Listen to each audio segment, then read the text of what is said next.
Maintenant, suivez l'explication de la suite.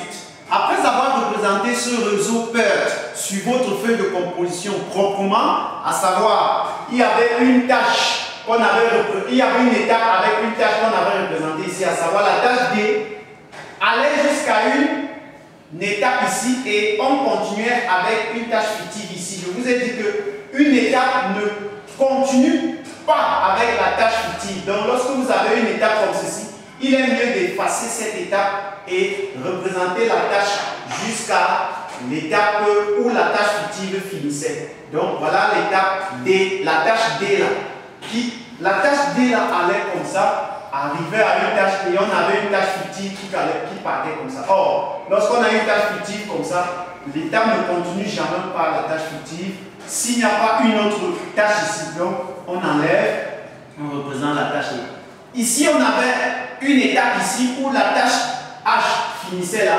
On avait une étape là où la tâche finissait là. Donc, il n'y avait plus une autre tâche ici. Donc, l'étape, si la tâche H venait là, on n'avait plus une autre tâche là. Il serait mieux d'effacer cette étape et continuer la tâche H jusqu'à la fin. Pourquoi? Parce que la tâche H et la tâche I font partie, les deux tâches qui font partie des tâches qui n'ont pas de suivant. Alors, suivez donc attentivement, comme je vous ai dit, comment j'ai fait pour remplir les dates au plus tôt, voilà les dates au plus tôt en couleur bleue, et les dates au plus tard en couleur rouge. Comment j'ai fait? Alors, nous sommes là à l'étape de début. Voilà l'étape de début. On commence toujours par 0. Ça commence par 0 ici. Nous avons une tâche qui arrive à cette étape. Pour remplir ici, j'ai fait 0 plus la durée de la tâche A, ça m'a donné 6. Donc 0 plus 6, ça donne 6. Ici, on a deux tâches qui arrivent ici. On a deux tâches qui arrivent là. 2. Alors, on aura le choix. On aura 0 plus 2, ça nous donne 2. Et 6 plus 0, ça nous donne 6. Entre 2 et 6, qu'est-ce qu'on va prendre? On va prendre la plus grande date ou la plus grande valeur. Donc 6. On prend 6 parce que 6 est plus grand que 2. Je rappelle que le numéro des étapes, c'est aléatoire. Donc quelqu'un peut mettre 0, 1, 2. Quelqu'un peut mettre 1, 2, 3, 4, 5, 6, 7, 8. Donc c'est aléatoire. Alors maintenant, après avoir rempli là, ici j'ai pris la plus grande valeur parce que j'ai 6 plus 0 c'est 6. 0 plus 2 c'est 2. On prend la plus grande valeur parce que j'ai deux choix ici. Il y a deux flèches qui arrivent là, j'ai deux choix. J'ai pris la plus grande valeur ici. Date au plus tôt. Alors pour remplir ici, j'ai une seule flèche qui arrive ici. Donc j'ai 6 plus 3 c'est 9. Je mets 9. Ici, j'ai une seule flèche qui arrive ici. J'ai 6 plus 2, ça donne 8. Je mets 8 ici. Mais ici, j'ai deux flèches qui arrivent ici. Ici, j'ai deux flèches, donc j'ai deux propositions. J'ai 6 plus 1, ça donne 7. J'ai 9 plus 0, ça donne 9. Donc entre 7 et 9, je vais prendre quoi? Je vais prendre la plus grande valeur qui est 9. J'ai deux flèches qui arrivent également ici, donc j'ai deux propositions. J'ai 9 plus 4. Ça donne 13 et j'ai 9 plus 7, ça donne 16. Entre 13 et 16, je vais prendre quelle valeur la plus grande? 16. Et ici, j'ai également deux propositions, j'ai deux flèches qui arrivent ici. J'ai 16 plus 4, ça me donne 20. Et j'ai 8 plus 3, ça donne 11. Entre 20 et 11, je vais prendre la plus grande valeur, donc 20. Et lorsque j'ai 20 là, je recopie 20 également ici. Donc ça c'est la date au plus tard, la date de fin de projet au plus tard, la date de fin de projet au plus tôt. Donc j'ai 20 là. Alors comment remplir les dates au plus tard?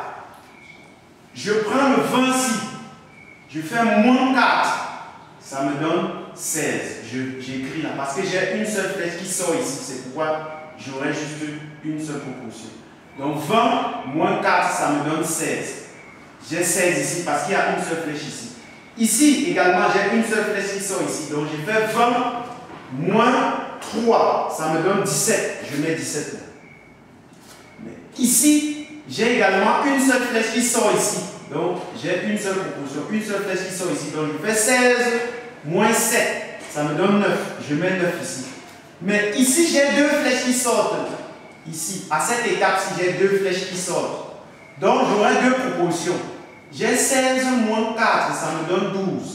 Et j'ai 9 moins 0, ça me donne 9. Entre 9 et 12, je vais prendre quelle valeur? La plus petite valeur, la plus petite date au plus tard. Donc, je prends 9, j'écris 9 ici.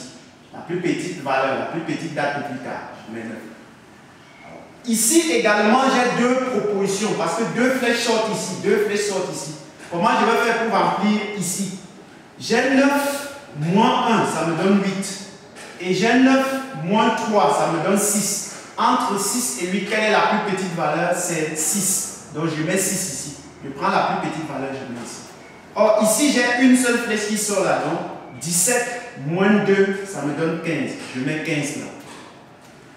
Ici, j'ai 3 propositions. Ah, désolé, ici, j'ai plutôt 3 propositions. C'est-à-dire, j'ai 3 flèches qui sortent là. 3 flèches qui sortent là. J'ai 15 moins 0, ça me donne 15. J'ai 9 moins 1, ça me donne 8. J'ai 9 moins 3, ça me donne 6. Donc, j'ai 15, 8 et 6. Je vais faire le choix. Je prends la plus petite valeur parmi les 3, 6, à savoir 6. Donc, il y avait aussi une autre flèche que j'ai oublié de vous expliquer. Mais même après avoir utilisé cette flèche-ci, ceci est toujours la plus petite. Donc, on prend les plus petites valeurs, les plus petites dates au plus tard. Parce que les flèches sortent là. On a 3 flèches qui sortent là. Donc, ça moins ça, 15. Ça moins ça, 8. Ça moins ça, 6. On prend les plus petites. On a 15, 8 et 6. Donc 6 est la plus petite valeur. On met ici. Ici également, on a 2 flèches qui sortent ici. Donc on a 2 propositions. On prend 15 moins 2, ça nous donne 13.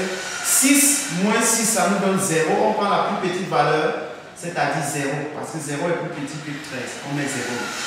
Et on se rassure toujours. Ici, on aura toujours 0, 0. Et là-bas, on aura toujours les mêmes valeurs. Parce que lorsqu'on arrive ici, on prend son met ici. Donc, pour vérifier, lorsque vous allez rentrer, vous allez retrouver 0 ici. C'est juste. Alors, quel est le chemin critique? Le chemin critique est constitué des tâches qui passent par les étapes critiques. Qu'est-ce qu'une étape critique? Voici une étape critique parce que on a la même date au plus tard. Date au plus tôt égale à la date au plus tard. Donc, on a les mêmes dates ici. C'est une étape critique. Donc, voici une étape critique, on a les mêmes dates. Voici une étape critique, on a les mêmes dates. Voici une étape critique, on a les mêmes dates. Voici une étape critique, on a les mêmes dates. Ça, c'est une étape critique, on a la même date. Ça, c'est une étape critique, on a la même date. Alors, le chemin critique passe par ces dates-là. C'est-à-dire, ce sont des tâches qui passent par ces dates-là.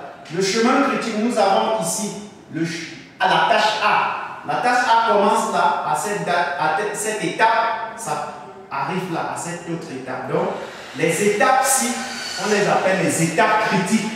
Les étapes critiques. Les étapes critiques.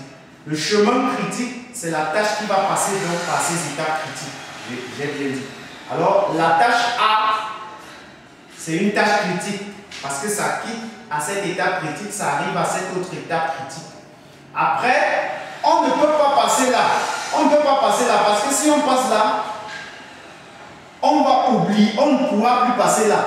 Donc, on suit le sens des flèches. Si on passe là, on va seulement continuer là. Alors, il est mieux de passer là avant de passer là. Donc, après la tâche A, on va suivre avec la tâche C, qui est une tâche critique. Ensuite, la tâche C, on arrive là. Ça, c'est toujours la tâche C, parce que c'est la tâche critique ici. Toujours la tâche C. Et puis, on suit avec la tâche F. Et enfin, on finit avec la tâche I. Donc, voilà le chemin critique. Voilà le chemin critique. Voilà le chemin critique. Chemin critique, c'est donc A, C, F et I. A, C, F et I. Et lorsque vous allez, pour vérifier, lorsque vous allez additionner les durées des tâches fictives, des tâches critiques, vous allez toujours avoir le total 20 jours, c'est-à-dire 20. Donc, on a la tâche A qui a pour durée 6, la tâche C qui a pour durée 3, la tâche F qui a pour durée 7 et la tâche I qui a pour durée 4. La somme nous donne 20 jours. Les 20 jours voudraient dire quoi? Lorsque vous allez additionner tous toutes les durées des tâches du projet, vous allez trouver 32 jours. 32 jours, c'est la durée pour effectuer, pour réaliser notre projet. Mais avec le réseau PERT-ci, on peut réaliser notre projet en 20 jours, tout en suivant donc ces tâches critiques-ci. Donc, on peut réaliser notre projet en 20 jours. Donc, ça nous permet d'optimiser notre durée de travail. Au lieu de 32 jours, on peut réaliser ça en 20 jours. Alors, suivez donc comment nous allons calculer les marges totales et libres. Pour calculer la marge totale, je vous rappelle la formule. La marge totale d'une tâche, on va prendre ça, moins ça, moins ça. Ça, c'est la marge totale de A. La marge libre de A, on va prendre plutôt ça, moins ça, moins ça. Donc, qu'est-ce qui change? C'est seulement ceci qui change. Donc, la marge totale, on prend ça, moins ça, moins ça. La marge libre, on prend ça, moins ça, moins ça. N'est-ce pas, de la tâche A. Donc, pour la tâche A, on prend la marge totale, c'est 6 moins 6 moins 0. 6 moins 6 moins 0, c'est 0. Et la marge libre de la tâche A, c'est 6 moins 6 moins 0. Donc, la marge libre de la tâche A, c'est 6 moins 6 moins 0. Ensuite, la marge totale de la tâche B, c'est 15 moins 2 moins 0. 15 moins 2 moins 0. 15 moins 2 moins 0. Ça, c'est la marge totale de la tâche B. 15 moins 2 moins 0. Ça donne 13. La marge libre de la tâche B, c'est 6 moins 2 moins 0. 6 moins 2 moins 0. Ça nous donne 4. La marge totale de la tâche C, la marge totale de la tâche C, vous venez ici, la marge totale de la tâche C, c'est 9 moins 3 moins 6. La marge totale de la tâche C, c'est 9 moins 3 moins 6, ça donne 0. Et la marge libre de la tâche C, c'est 9 moins 3 moins 6, égale 0. Alors, pour la tâche D, la marge totale, c'est 16 moins 4 moins 9, ça nous donne 3. Et la marge libre, c'est 16 moins 4 moins 9, ça nous donne 3. Observez bien sûr la figure. Et la marge totale de la tâche E, c'est 9 moins 1 moins 6 égale 2. Et la marge libre de la tâche E, c'est 9 moins 1 moins 6 égale 2. Alors, la marge totale de la tâche F, regardez la marge totale de la tâche F, la marge totale de la tâche F, c'est 16 moins 7 moins 9. Alors que la marge libre de la tâche F, c'est 16 moins 7 moins 9. Donc ici, pour la tâche F, 16 moins 7 moins 9, ça fait 0 pour la marge totale. Et la marge libre, c'est 16 moins 7 moins 9, ça fait également 0. Alors pour la tâche G, la marge totale de la tâche G, la marge totale de la tâche G, c'est 17 moins 2 moins 6. Alors que la marge libre de la tâche G, c'est 8 moins 2 moins 6. Alors ça nous donne quoi? 17 moins 2 moins 6, ça nous donne 9. Et la marge libre, 8 moins 2 moins 6, ça nous donne 0. Pour la tâche H, la marge totale de la tâche H, c'est, on regarde sur notre réseau PERT, 20 moins 3 moins 8. Alors que la marge libre, c'est 20 moins 3 moins 8.